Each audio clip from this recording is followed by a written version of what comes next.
de Césarée à Golgotha, de la révélation à l'accomplissement. Bienvenue dans ce parcours où nous explorerons les Écritures selon une méthode simple et profonde. Lecture, observation, questionnement et application. Que le texte nous éclaire et que nos cœurs répondent. Salut à tous. Aujourd'hui, nous sommes à notre 4e épisode et nous lirons Matthieu 17, versets 1 à 8. Lisons le passage dans son intégralité, sans interruption, pour laisser le texte parler d'abord par lui-même.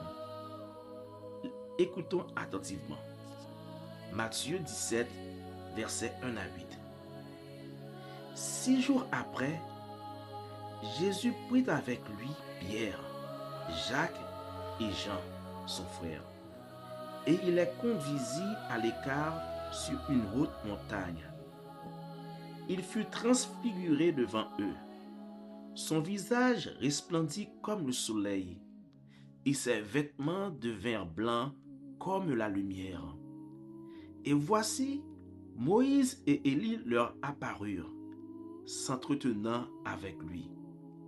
Pierre, prenant la parole, dit à Jésus, « Seigneur, il est bon que nous soyons ici. Si tu le veux, je dresserai ici 3 tentes, une pour toi, une pour Moïse et une pour Élie. » Comme il parlait encore, une nuée lumineuse les couvrit. Et voici, une voix fit entendre de la nuée ces paroles. « Celui-ci est mon Fils bien-aimé, en qui j'ai mis toute mon affection. Écoutez-le. » Lorsqu'ils entendirent cette voix, les disciples tombèrent sur leurs faces et furent saisis d'une grande frayeur. Mais Jésus, s'approchant, les toucha et dit, « Levez-vous, n'ayez pas peur. » Ils levèrent les yeux et ne virent que Jésus seul. Amen.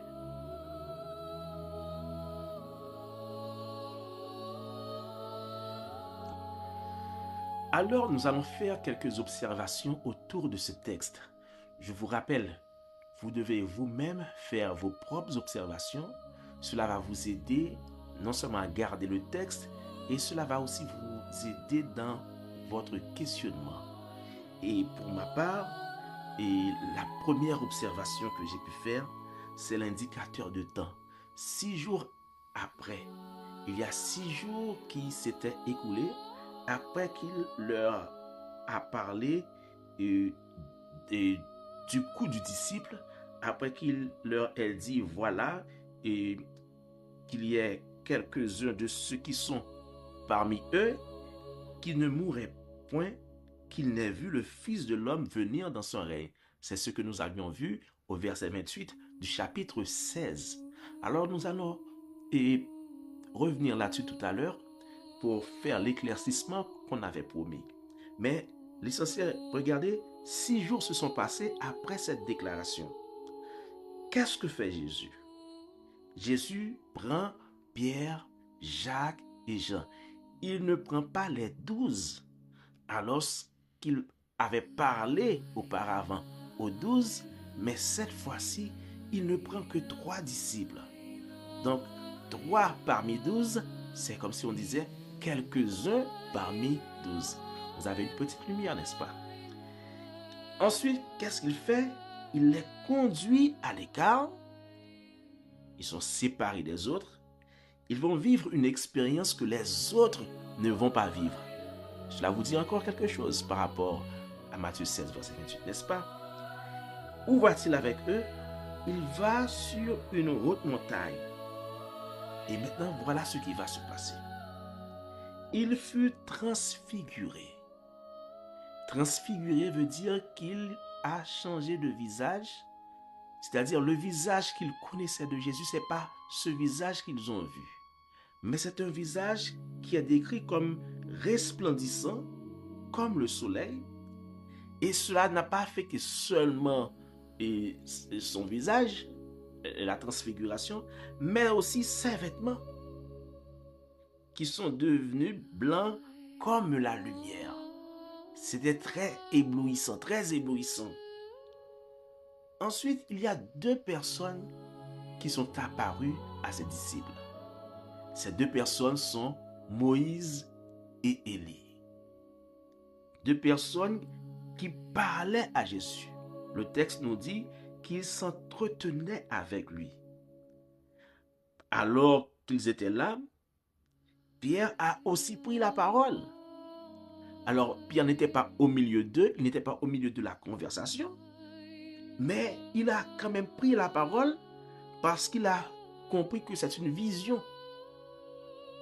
Alors, il a dit, Seigneur, il est bon que nous soyons ici. L'événement qui venait de se passer, ou bien qui était en train de se passer, était si majestueux, était si éblouissant et charmant pour Pierre. Il a jugé que c'était vraiment bon de rester ici, de ne pas se déplacer. Cela nous dit aussi quelque chose. Lorsqu'on voit la gloire de Dieu, on veut rester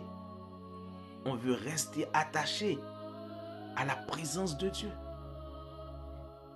Et qu'est-ce qu'il a dit? Il a dit, si tu veux, je dresserai ici 3 tentes. Une pour toi, une pour Moïse et une pour Élie.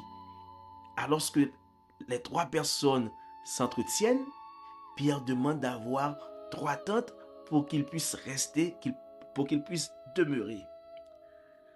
Au verset 5, qu'est-ce que nous voyons? C'est que Pierre n'avait pas fini de parler, mais quelque chose allait se produire. Qu'est-ce qui va se produire? Ils vont être couverts par une nuée lumineuse. Regardez bien, le visage de Jésus, au verset 2, resplendit comme le soleil, ses vêtements comme la lumière et une nuée lumineuse.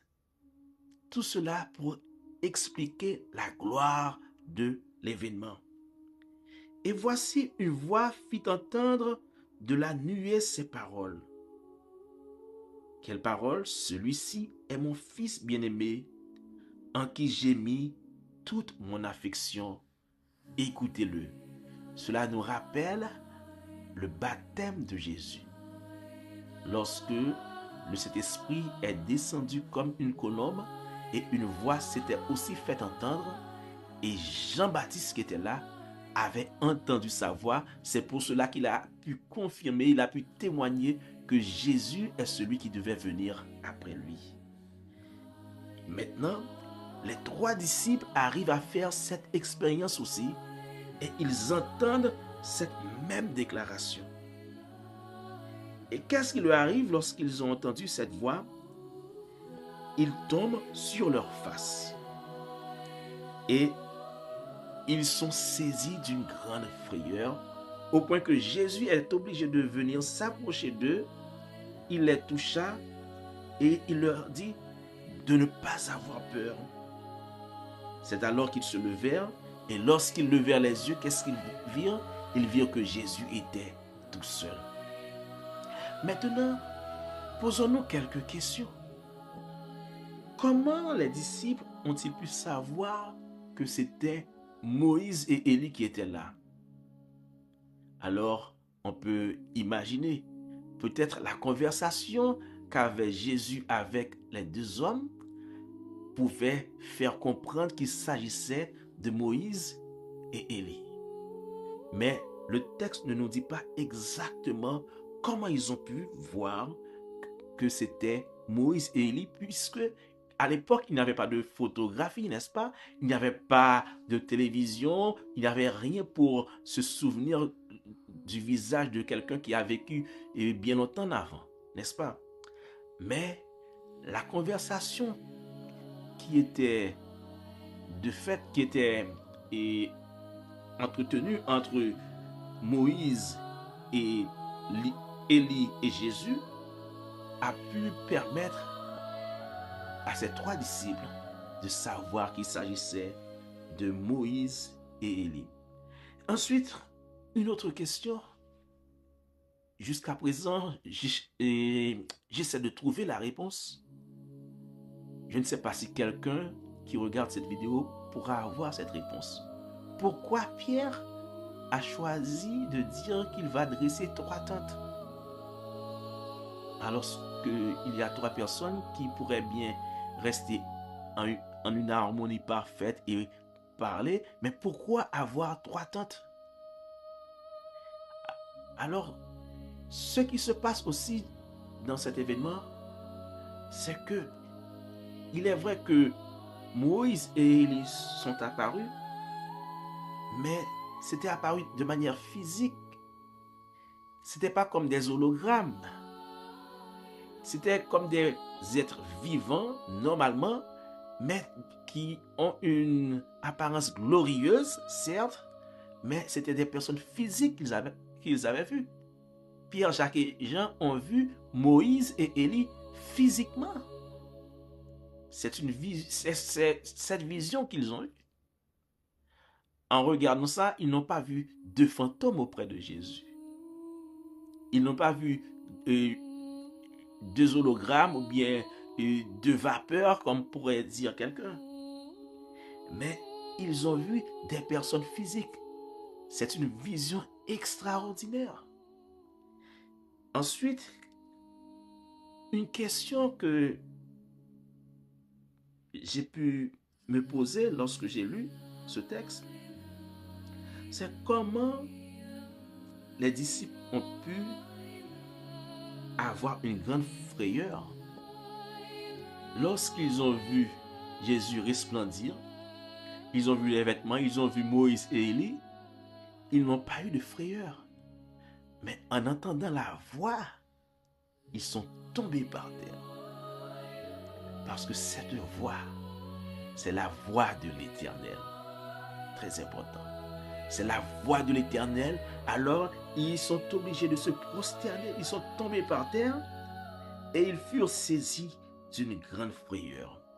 Maintenant, pendant que nous continuons avec notre questionnement, on va voir quel rapport qu'il y a entre ce passage que nous venons de lire et Matthieu 16, verset 28.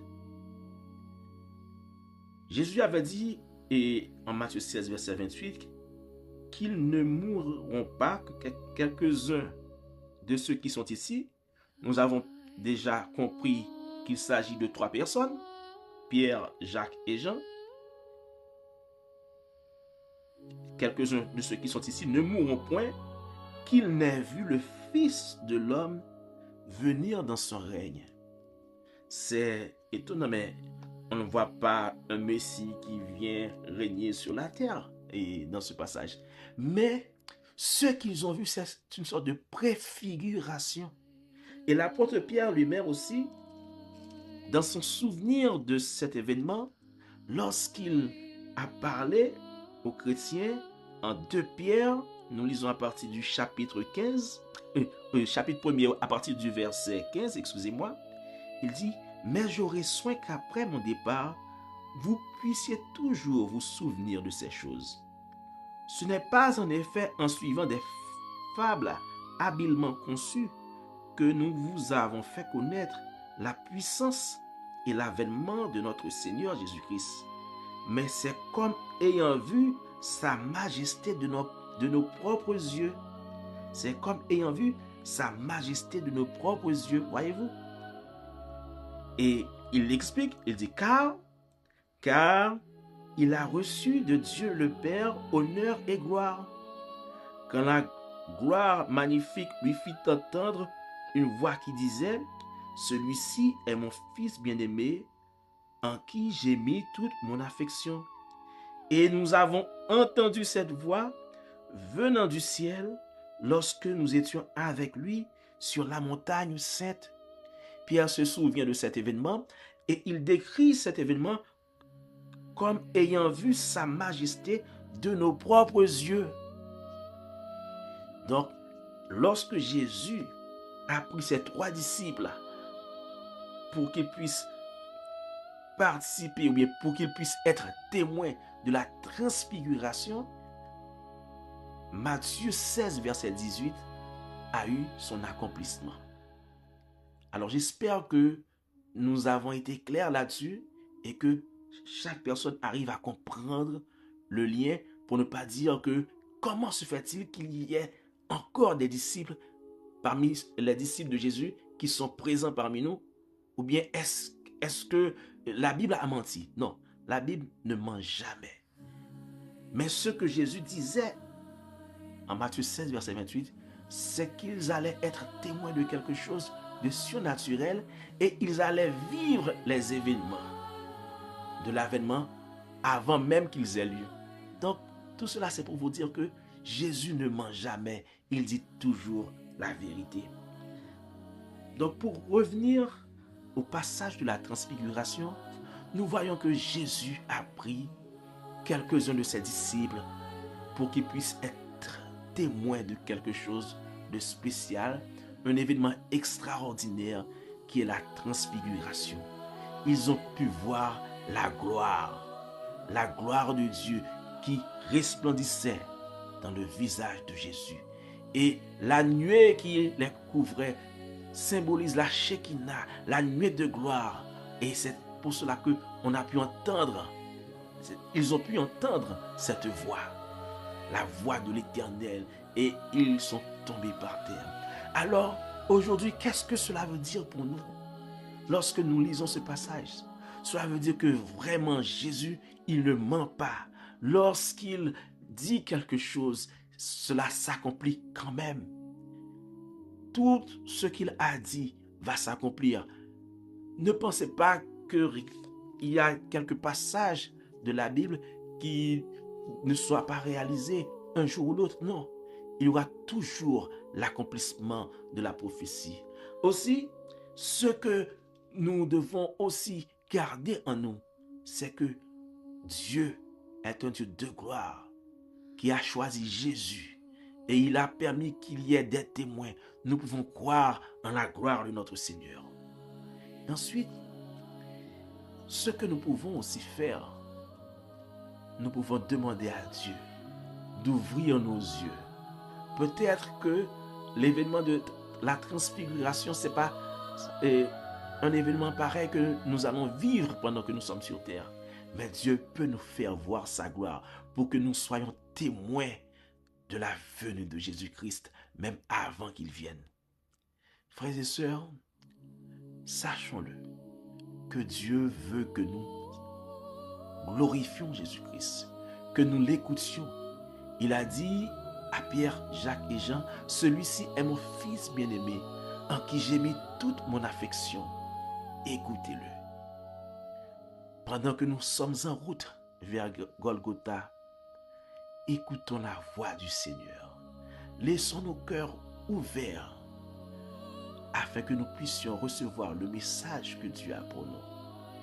Et c'est suite à cette déclaration que nous allons voir beaucoup d'événements jusqu'à la croix et beaucoup d'enseignements de Jésus que les apôtres vont garder et qu'ils vont écouter et ils vont avoir cette tâche d'obéir à Jésus-Christ. Donc soyons des disciples obéissants. Soyons des disciples qui croient en la parole de Dieu. Car Jésus ne ment jamais et Dieu nous demande aussi de lui obéir parce qu'il l'a glorifié. Le passage de la transfiguration montre comment Dieu glorifie son Fils en présence de serviteurs. Prions ensemble le Seigneur. Seigneur, merci parce que tu nous as donné ta parole. Merci parce que ta parole est la vérité. Il n'y a aucun mensonge dans ta parole. Nous te disons merci. Et merci parce que tu parles à nos cœurs chaque jour. Seigneur, nous voulons voir ta gloire. Fais-nous voir ta gloire parmi nous, Seigneur. Alors que nous nous approchons de la Pâque, Seigneur, touche-nous, touche nos cœurs, Seigneur. Rends-nous obéissants à ta parole, afin que nous puissions voir ta gloire. Nous t'en prions au nom de Jésus qui vit et qui règne au siècle des siècles. Amen. Nous espérons que ce temps de méditation vous a été profitable, que cela a été une bénédiction pour vous.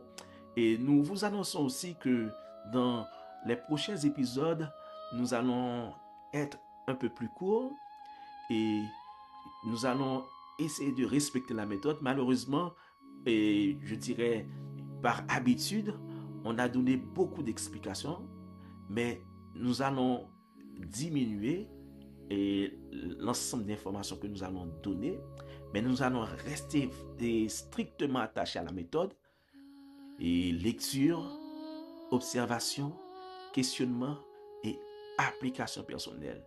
Nous pouvons légèrement avoir des explications, mais l'essentiel sera sur cette méthode.